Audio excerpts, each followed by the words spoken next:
In this episode, I'm going to be giving away a free t-shirt, going to be asking and answering a question, revealing a Comic Hero Throwdown Showdown fight, have the Comically Speaking segment, and of course, comic books I bought this week. Hi there, I'm Victor, and you are watching the Comic Hero Show.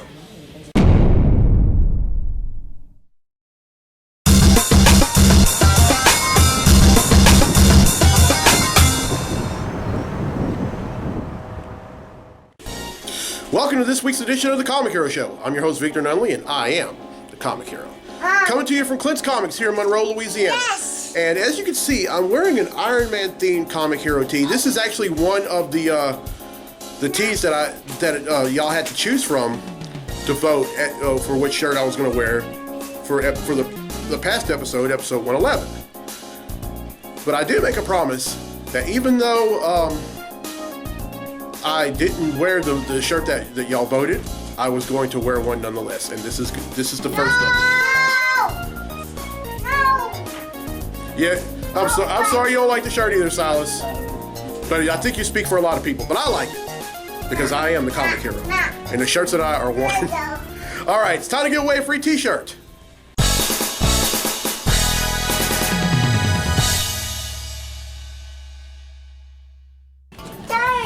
All right, now last week's episode, I asked, in the Fantastic Four Rise of the Silver Surfer movie, Doug Jones played the physical role of the Silver Surfer.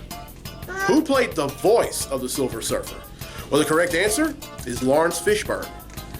And some of the hints that I gave were, he were in movies like School Days, Man of Steel, Superman vs. Batman, Dawn of Justice, Aquila the Bee, and the Matrix movies. And he also starred in TV shows like CSI and Pee-wee's Playhouse. Now, the Pee-wee's Playhouse and Matrix clues, and to an extent, Aquila the Bee should be dead giveaways. I wanted to make this easy for everyone, but at the same time, I wanted it to be a challenge. Besides, that's the motive behind all my questions. Well, anyway, 7 people have answered correctly, and I'm about to draw their name. So, the winner of the free Comic Hero tee for this episode is...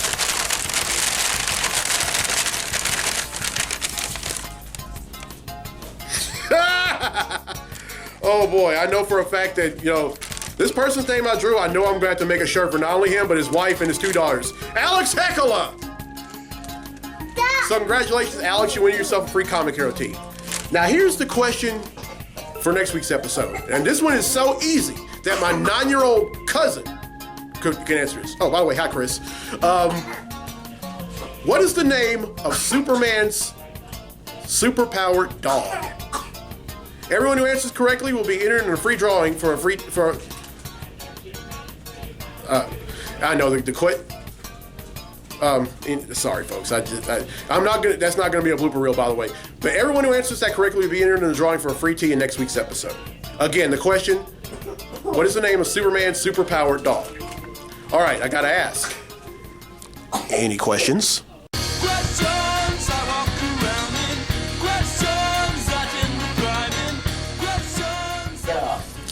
All right, I have one question for this week, and it's from D'Angelo Ballou from Warren, Ohio. Now, this is a question that when he presented this to me, I thought, holy cow, I never knew that. But here it is. Did you know the X-Men is based on the Civil Rights Movement? Stan Lee and Jack Kirby created the X-Men in 1963 in the midst of the Civil Rights struggle. They wanted to create a comic that showed bigotry and racism via fantasy. Professor X and Magneto are direct correlations of Dr. Martin Luther King Jr. and Malcolm X, respectively. One had a dream of uniting all men. The other was observant in their fight for respect. Yeah, D'Angelo, that makes so much sense in the world. I mean, you have to think about it. The X-Men are hated by a lot of folks who aren't mutants, and just like back in the early '60s, black people were hated by everyone. And so yeah, that makes all the sense in the world. And while I'm thinking about it, to an extent, it's kind of it's the one thing about racism. It's not just black people. I mean, it's to the point now where folks can't even respect the differences of others. Because here's the thing. you don't have to be a white person to be racist. You can be of any skin color. You can be of any sexual preference. And to me, that it's like we're going back 50 years in the past, but only worse. And we I'm just gonna go ahead and say it. We need to just stop and get the opportunity to love each other.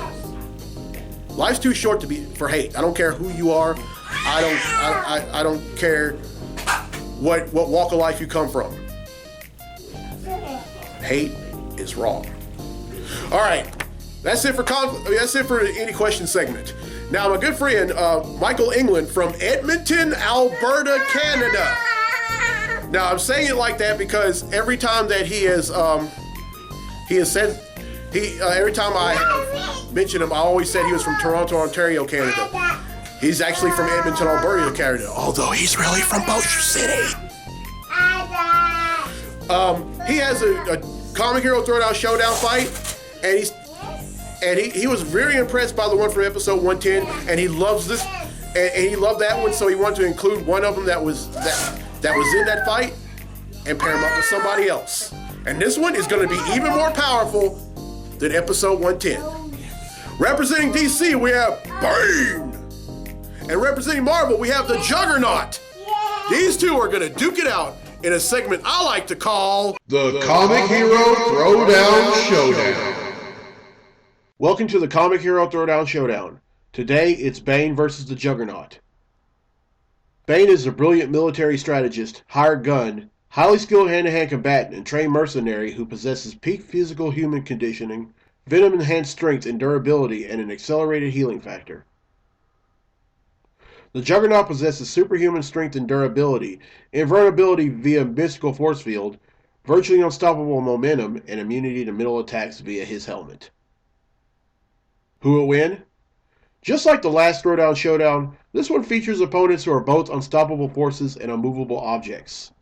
As far as hand-to-hand combat goes, the two would be evenly matched. This aggravates Bane to the point where he enhances his strength via the Venom Pack and gains the upper hand. During a series of vicious punches and kicks to the Juggernaut, the latter notices where his strength comes from. As Bane is about to deliver what he thinks would be the final blow, the Juggernaut grabs Bane's arm and rips off a tube that connects to the Venom Pack.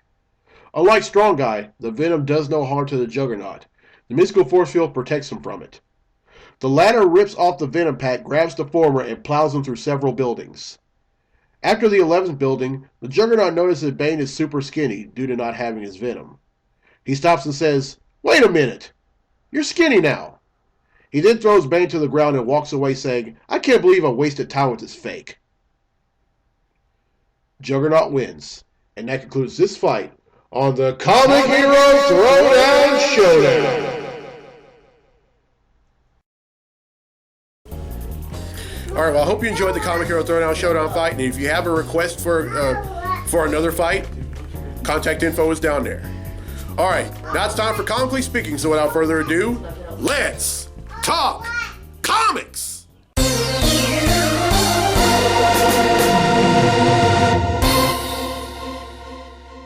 When I hit it, it moved. I have a heavy bag that hangs in our bedroom. Yeah. Buddy. You ain't doing that. That's not going to get edited out, by the way. Alright, Alright, first thing I want to talk about is Supergirl is going to be back for a second season. However, it will not be on CBS. It will be on the CW. And I have no opinion for it. I have no opinion. I think it's gonna probably get better ratings on the CW than it is on CBS. But here's the one thing about the show that a lot of folks don't know. When it was supposed to go to the it's supposed to have been on the CW for season 1, but for some reason CW didn't want it. So the moral of the story is, don't ever say what you're not going to do, folks. If you say that you're not getting married, guess what? You're eventually going to find love. Whether you're going to eventually find love, get married. If you don't believe me, watch that State Farm commercial. Anyway, Next thing I want to talk about is Dolph Lundgren.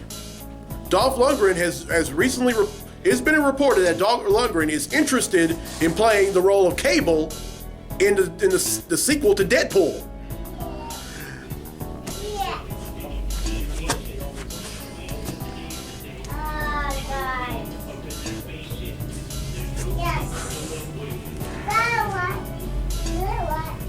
Okay, whatever. Not exactly my choice, but whatever. Do I think he could pull it off? Maybe. Not my exact choice, but we'll just have to see down the road. I mean, I really don't know. And then the last thing I want to talk about, Silas. I'm trying to do a show. I'm trying to do a show right now. I'll box with you later. He actually has boxing gloves, folks. I'm not kidding. Come here, Silas. If y'all don't believe me that he has boxing gloves, here they are.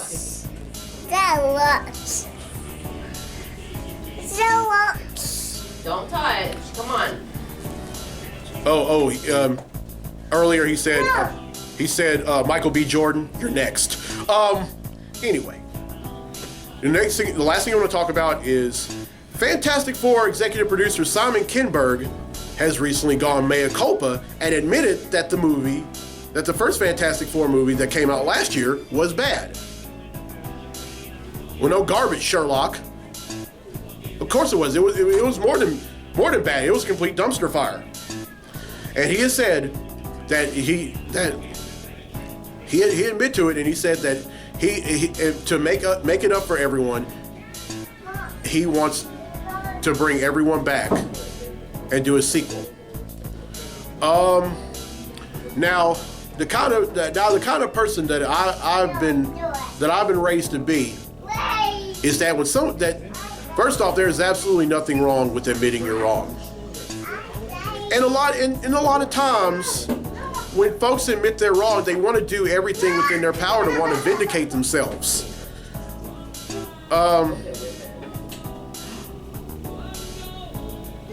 My thing is, my advice to Simon Kinberg is, it was a bad movie. Let it go. Let it go. Suppose it's worse than the other one. Then you'll be taking because you're going to take a fire, and instead of pouring water on it, you're ended up going to pour kerosene on it. Just let it go. And let the Fantastic Four franchise surrender to Marvel Studios so they can make it right. A lot of times there's nothing wrong with vindicating yourself, but in this instance, no. Just let it go, Kinberg. Let it go. And Miles Teller, if you're watching this, I don't blame you for wanting to beat up director Josh Trank. Heck, if I was in a movie, I'd beat him up too. From my understanding, he was being closed-minded. As a matter of fact, he didn't even want any of the cast members to even read the comic, which is like a cardinal sin among cardinal sins. Just let it go. Let it go. And that's all I have to say about that. All right, that's it for Comically Speaking. Now then, let's get to the comics I bought this week. Comic books I bought this week. All right, first up is All New X-Men number 8. Now, this book is featuring the 4 of the original 5 X-Men who are displaced in the present-day Marvel Universe. And they also have a few other members. 2 of them, for example, are the all-new Wolverine, who was previously X-23, whose real name is Laura Kinney. And what's been going on in this book is just teenage shenanigans with a bit of oppression. Your typical X-Men book. All right, up next is Batman number 52. Now, this is the last issue of this current volume. Now you're probably wondering, why is it ending? Well, it's not really ending. It's just that, it's going to start with a new number 1. Rebirth, which happens later on this month, all throughout the summer.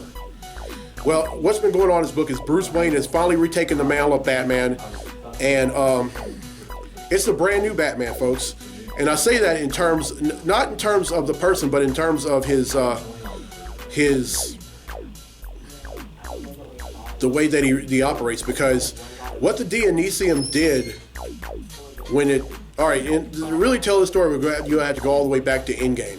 He fights the Joker, and he suffers fatal injuries, but then there was this chemical called Dionysium that ended up getting on him, and he ended up being healed from the brain injuries that he suffered, and then also from all the body damage that he suffered in fights and other cases, whether it's on his own or with his associates or with the Justice League.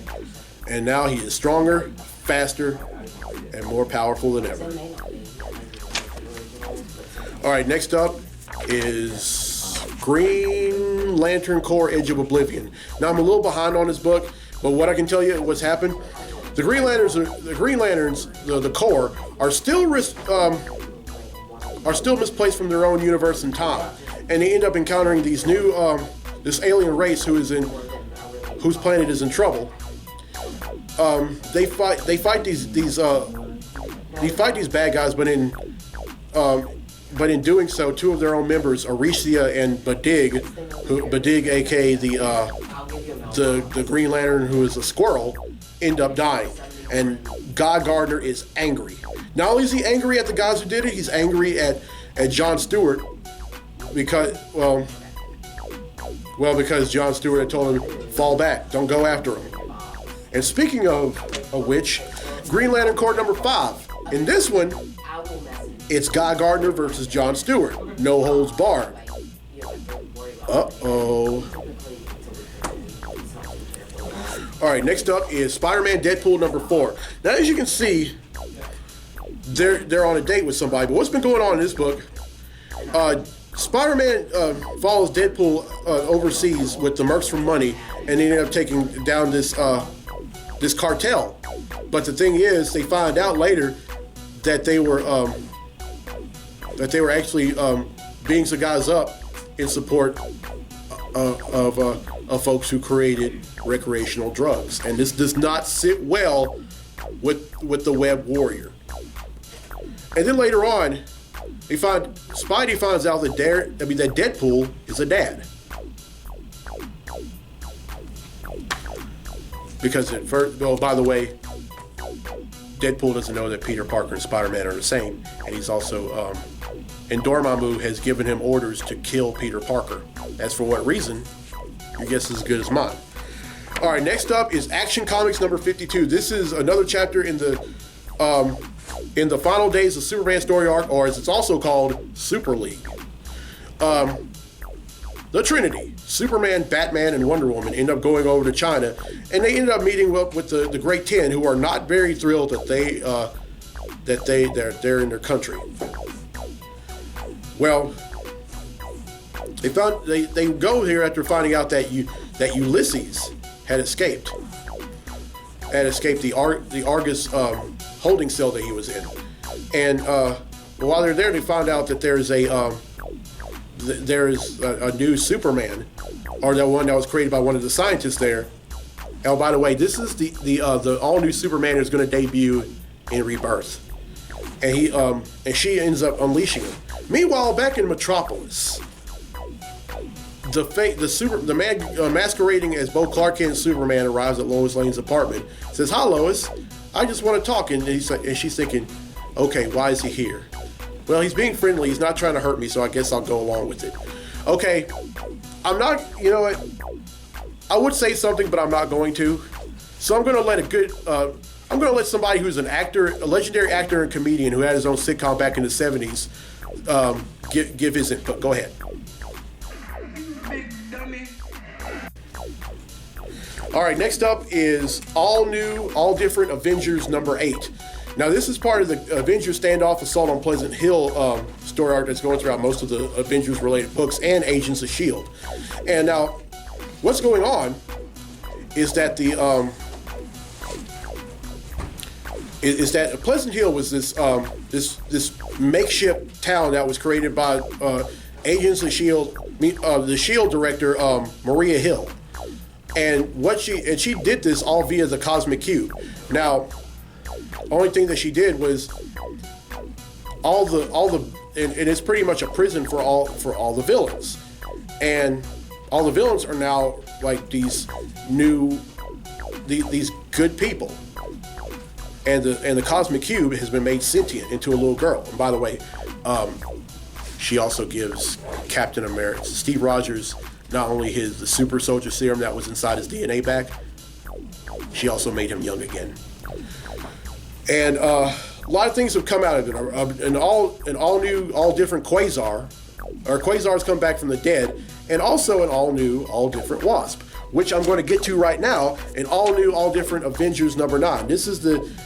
This is where she takes center stage in this issue, and I can't wait to read this after I get finished reading #8. All right, next up is Aquaman #51. It seems like Dan Abnett only picked up where both Jeff Johns and Jeff Parker have left behind. He is not disappointed on his book. I mean, it's still a great read. They made Aquaman relevant and no longer a very sick and pathetic joke by talk show host. And not only that, he eats fish. Not only does he talk to fish, he eats fish, and that was made known in the very first issue by Jeff Johns and Ivan Reis. And everybody looked at him like, "Wait, what?" You say, "Well, I'm half human, all right." All right, and finally, Guardians of the Galaxy #7. Now, what's been going on in this book? It starts out with the Thing, aka Benjamin J. Grimm, becoming a member of the Guardians, and then Gamora eventually comes back in a few issues. But they end up going to the planet Spartax and try to help out their former leader, Star-Lord, aka Peter Quill, because it so happens that there were some members of the Kree who wanted him dead because of what his father did when he was the king of Spartax, and now he's paying for the sins of his father. All right, that's 10 I bought, which brings the total number of comics I bought since December of 1997 to 7,328.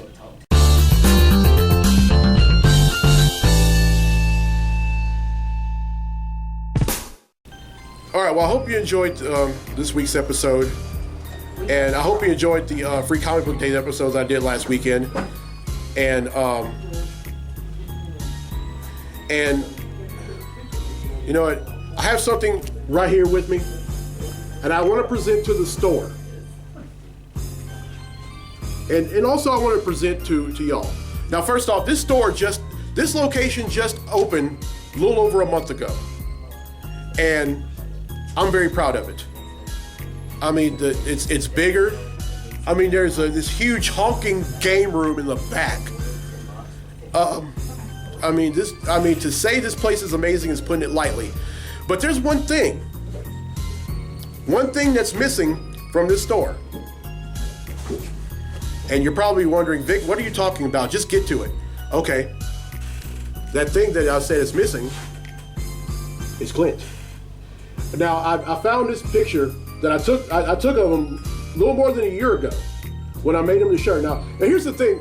I just want to share a little story with y'all about this day.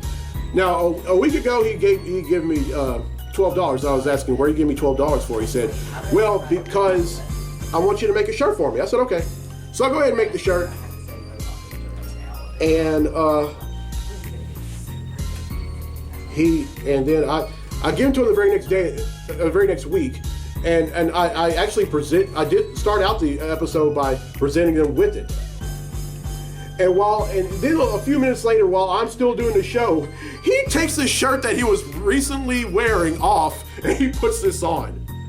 And I said, okay, I gotta get a picture of you with this shirt on. And so, yeah, this is like one of my favorite memories of Clint. And Claire, I want, after I'm done, I make this for the store so you can find somewhere around here to hang up in the store. Sounds good. All right. So yes, sorry, folks, but anyway, here's the question again for the Free Comic Hero T. What is the name of Superman's superpowered dog? Everyone who answers correctly will be entered in the drawing for a Free Comic Hero T in episode 113, which will be right back here next week. And then remember, if you have any questions you want to ask me for next week's episode, if you have a DC versus Marvel fight, if you have even if you have a topic for the Comically Speaking segment. Now normally I select the topics, but if any of y'all have any topics for the segment, please feel free to let me know. All right, I'm Victor Nunley. I'm the Comic Hero. We'll see you next week right back here at Clint's Comics for episode 113. So until then, be safe, be blessed, be a hero.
He killed me.